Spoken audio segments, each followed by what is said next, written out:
In this segment of our program, we've been discussing Dave Hunt's new book, Judgment Day, Islam, Israel, and the Nations. And currently we're in Chapter 1, which is titled, The Stage is Set. Now, Dave, last week we talked about the prophecy found in Zechariah 12:6. I'm quoting, "In that day will I make the governors of Judah like a hearth of fire among the wood, and like a torch of fire in a sheath, and they shall devour all the people round about." And then you gave some examples from the Yom Kippur War in 1973, when the nations surrounding Israel attacked the country during its religious holiday. Now, Zechariah 12:3 says, "And in that day I will make Jerusalem a burdensome stone for all people, and all that burden themselves with it shall be cut in pieces, though all the people of the earth be gathered together against it." Now, why would God bring all nations against Jerusalem and Israel in order to put an end to them? Not an end to Israel, of course, but an end to these nations. Mm-hmm. He's going to punish them. Well, we touched on Joel chapter 3, verse 2, last week or the week before, where God says exactly why he's going to punish the nations. "I'm going to bring them there, and I will plead with them," which means punish them, for two reasons. They have scattered my people around this earth, number one. Well, that's been going on for centuries. Number two, they have divided my land. And I won't go back over that, but for the first time in history, nations of this world have divided the land of Israel. The United Nations did it in UN Resolution 181, November 29, 1947. It's called the Partition of the Land. They divided up this land called Palestine, which was not Palestine, is not Palestine. It's the land of Israel, but it had been renamed that by the Romans in 135 AD in anger. And that had all been designated by the League of Nations, the Paris Peace Conference 1919, Balfour Declaration 1917, etc. That had been designated as the national homeland of the Jewish people. And we went over that briefly. Mm-hmm. Britain had the mandate to see that this happened. They betrayed the Jews for oil. They let in the Arabs. They gave most of it to Jordan to pacify the emir because he couldn't get along with his relatives over there in Saudi Arabia, and he had to have a land of his own. So they gave him what was called Transjordan. Then it was called Jordan. That's on the East Bank. That belonged to Israel also. And Israel finally got 13%. So God is going to punish the nations of this world. There's no question about it. He says it over and over. These are my people, the chosen people. 203 times God calls himself the God of Israel. And he says in Leviticus 25:23, that land is not to be sold, it's not to be partitioned, it's not to be traded off. Forever, God says the land is mine. So that's what's going to happen. And as we read these prophecies in Zechariah 12, verses 2 and 3, and in Joel 3, verse 2, and other places, Tom, I challenge anybody to deny that these are prophecies exactly for today. As I said, the land of Israel has never been divided. And it was divided by the nations of this world, exactly as God said. Yeah, within the last 80 years. Less than 60 years, actually. But God also said that all the nations around Israel would be united against her. That's happened today for the first time. Never were the nations around Israel united against her, all of her neighbors, because of Islam. Mm-hmm. That's what we're leading into. Enter Islam. Islam is really the root and cause of these problems. Mm-hmm. Verse 2, I'll make Jerusalem a cup of trembling. That is, it will be a matter for the nations surrounding Israel to be in fear and trembling because their military is too good for these people. You read the verse. Mm-hmm. I'll make them like a hearth of fire. In wood, they will devour the nations round about. And I hope we can come back and talk just a little bit about that Yom Kippur War. And verse 3, a burdensome stone to all nations. And as we've pointed out, The United Nations has spent 1/3 of its time debating and pronouncing and so forth, condemning this tiny nation that has 1/1000th of the Earth's population. The United Nations has spent 1/3 of its time. And Tom, the whole world knows if you don't solve that problem of Jerusalem, that's the big stickler. That's what caused Arafat to walk out in Camp David. If you don't solve that problem, you've got a nuclear holocaust, because these nations all around Israel are arming themselves, not for self-defense. Everybody knows that. Israel, of course, has had to arm itself in self-defense. It has nuclear missiles that it can launch from submarines. Israel has been working very diligently because otherwise they're sitting there defenseless against nations who have sworn over and over, Tom, to annihilate them. Okay? Dave, that almost happened in 1973. And the nations, including the United States, had some participation in that. Tom, it's a matter of shame. We ought to hang our heads, really. The Nixon White House received dozens of notices. With a Jewish Secretary of State, no less. Right. Received dozens of notifications from the National Security Administration, the NSA, that a Jewish Pearl Harbor was about to take place. They knew the day in October 1973. Remember, the Russians moved all of their dependents out of that area. They knew it was going to happen. Nixon sat on those notices. Henry Kissinger, as you mentioned, a Jew, he hid out in the Waldorf Astoria Hotel in New York for 3 days before he called the Security Council of the United Nations in emergency session, which he should have done instantly. In fact, we should have let Israel know, but we didn't let Israel know. Well, I think we gave them a notice just a few hours before. It was too late. They're all on vacation and so forth. Because it was Yom Kippur, a religious holiday. Right. And he hid out there for 3 days before he called the United Nations Security Council together in emergency session. Of course, Russia blocked the call for a ceasefire. The nations of the world were hoping that Israel would be wiped out.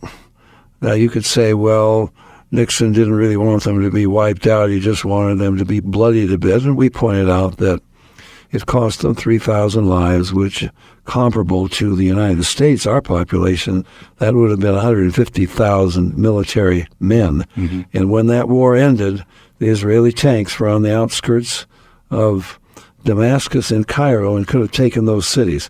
But Tom, let me read just a quote from history professor David A. Rausch about this particular war. Remember, 80,000 Egyptians overwhelmed 500 Israeli defenders on the Suez. And here comes 1,400 Syrian tanks pouring down the Golan. You got one Israeli tank in service down there to oppose them. And there were some significant advances made by the Egyptians and the Syrians in the early hours of that war before Israel could get itself mobilized. Because of that, the Arab nations, now they are all joining. And they're going to get in on this slaughter. He writes, Jordan's King Hussein sent 2 of his best armored brigades to Syria. Saudi Arabia and Kuwait financially underwrote the huge cost while sending thousands of troops to fight the Israelis.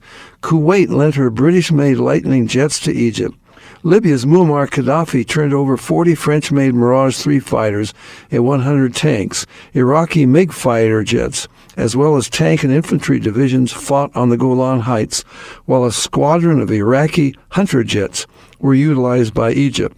Arabs predicted the extermination of the Jewish state and the, quote, liberation of Palestine. They all joined in. I mean, we're going to make sure we do it this time. Mm-hmm. That was the last time they've tried. Since then, it's been pretend peace, but terrorism, continually putting pressure on the United Nations and the world. Oh, it's Israel's fault. They're occupying our land. Give us just a little more of that land back, and then it will be okay. Move the borders back to 1967. That was when Israel had to make that preemptive strike because all the nations around them were determined to destroy them and publicly said so, moved the borders back to 67. But the PLO was founded, Palestine Liberation Organization was founded in 1964. If they're satisfied with the borders that they had in 67, why did they found the PLO in 64? Furthermore, the founding chairman is a man named Ahmed Shukeri, who in 1956, testifying to the United Nations, said there is no such place as Palestine. And he became the founding chairman of the Palestine Liberation Organization. In fact, there never was such a place as Palestine, but we've talked about that weeks ago, I guess. Related to the Yom Kippur War, going back to the war in which Israel should have been eliminated, 1948. Wow, yeah. They had nothing then, and they should have been overwhelmed and annihilated. But the prophecy says, God says, I will. Right. He's the one who's doing this. Exactly. And I think it's demonstrated in what we've seen happen. Well, Joel 3:2 is a grim prophecy. It's precise in its language. God says he's going to punish the nations for scattering his people and for dividing his land.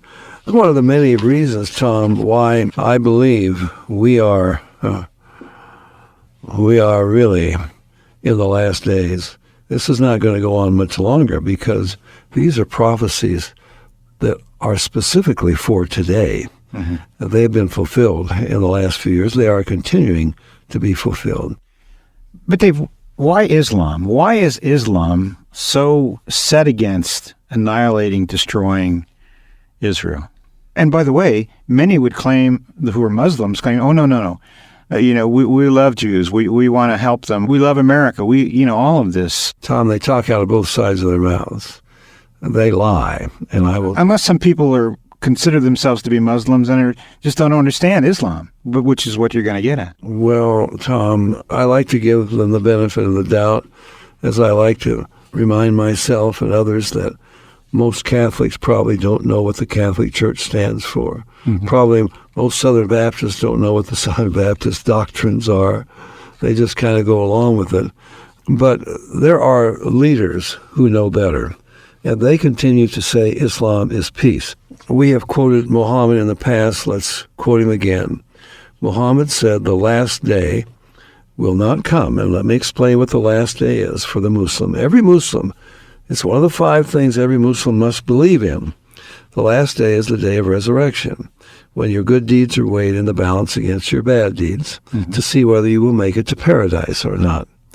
And even then, you may not make it because Allah is rather, you can't count on what he will do. He doesn't go by any rules.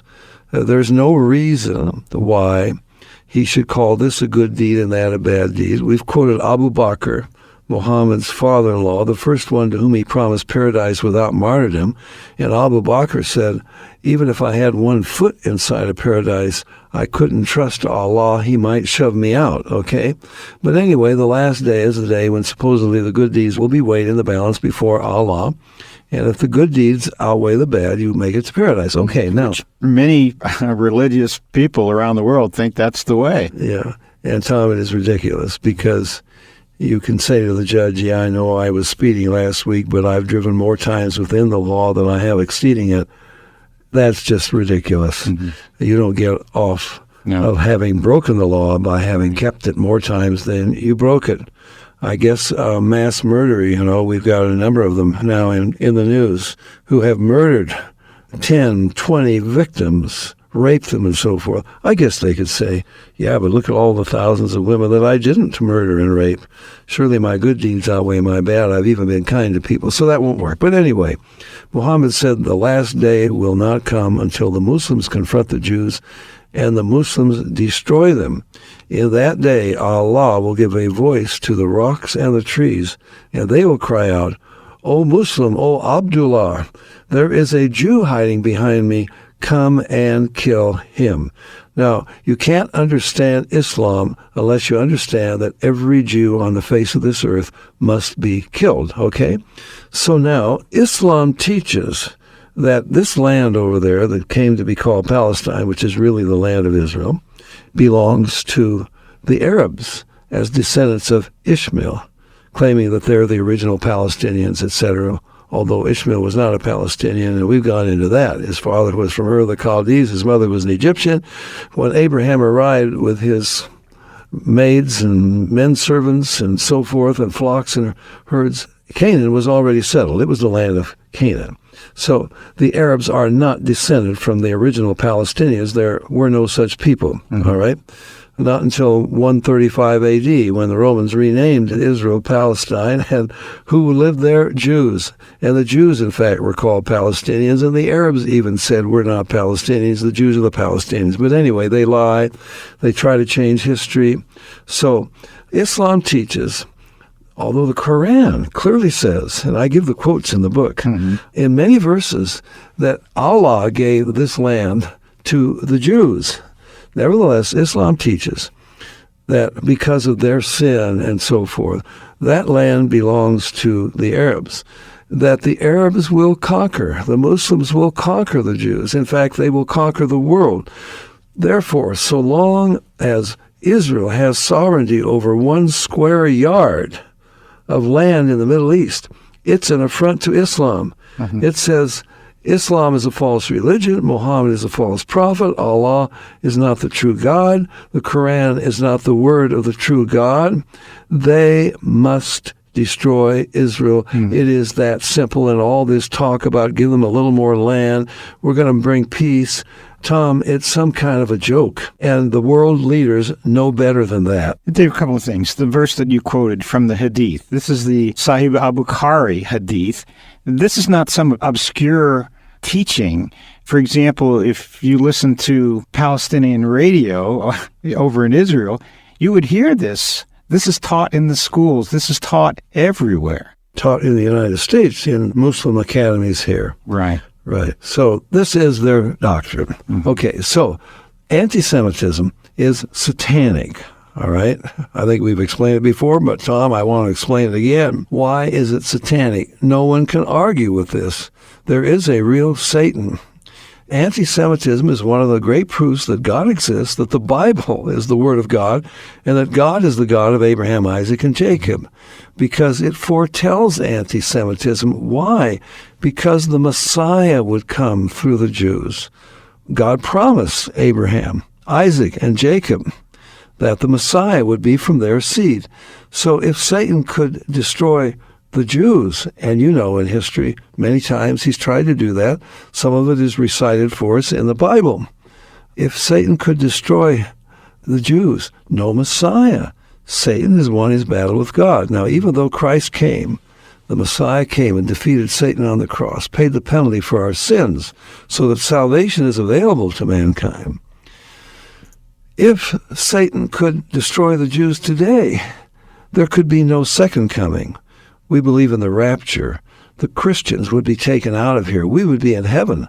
But this world would belong to Satan because there are hundreds, literally hundreds of prophecies in the Bible, promises from God that although his people would be hated and persecuted and killed like no other people, all of which has come to pass, and we see it still going on today, nevertheless, he would preserve them, an identifiable ethnic group of people. In the last days, he would bring them back into their own land.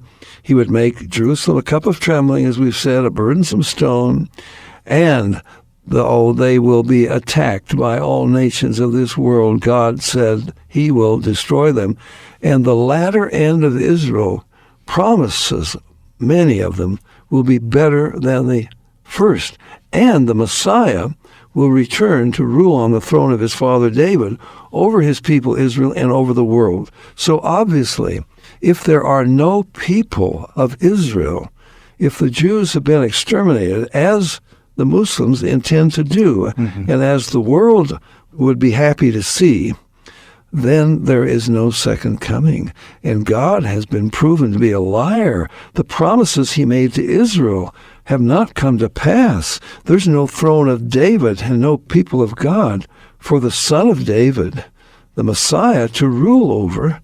God is a liar. The moral ground has been pulled out from under God. He can't punish Satan as the liar and murderer because God himself would be a liar if Israel could be exterminated. And David, as you said, the battle here is between Allah and Yahweh. Right. If the Jewish state of Israel, as you point out, isn't crushed, then Islam is a false religion. That's really where the battle is. Exactly.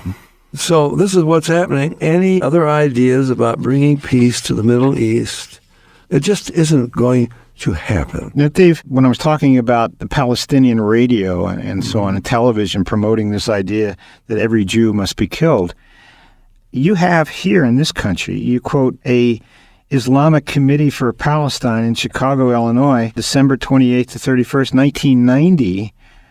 This is Sheikh Abdul Aziz Uday, one of the leaders of the Islamic Jihad movement, declared, quote, "Now Allah is bringing the Jews back to Palestine in large groups from all over the world to their big graveyard, where the promise will be realized upon them and what was destined will be carried out." Now, of course, the promise is not God's promise. No. In other words, they're defying the God of Israel, defying the Bible, but this is the promise that Allah has made and Muhammad has made of the extermination of the Jews. And this is their destiny, the Muslims believe. Right. Another conference in Kansas City, 1989.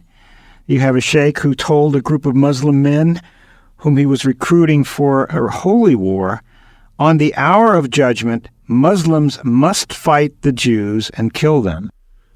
Well, Tom, these facts, I lay them out in the book. Many, many quotations, documentation. This is Islam. We lay it out very clearly.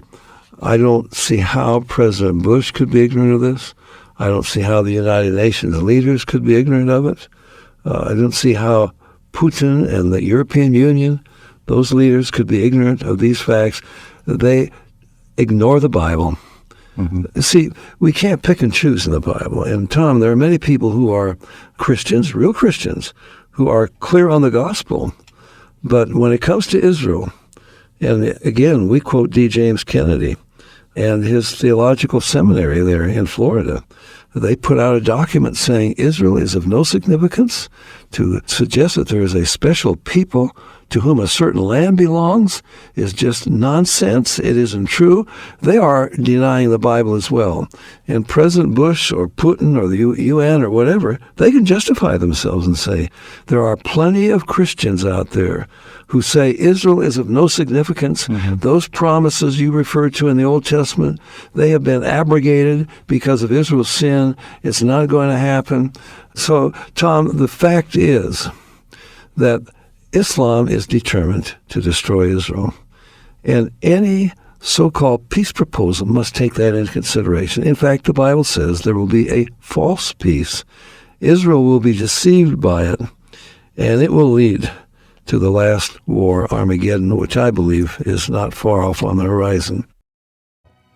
Please visit our website, thebereancall.org, to access our radio archives going back to 1999 and our newsletter going back to 1986. We offer daily updates by email or visit us on Facebook or Twitter. Are you looking for information about a specific topic? Go to thebereancall.org and click on Topics at the top of the page. Our online store is thebereancall.com. We offer a wide variety of books, tracts, CDs, and DVDs. Note that most of our ebooks are free. I'm Gary Carmichael. Thanks for tuning in, and we hope you can join us again next week. Until then, we encourage you to search the Scriptures 24/7. Though none go with me, I still will follow. No turning back, no turning back.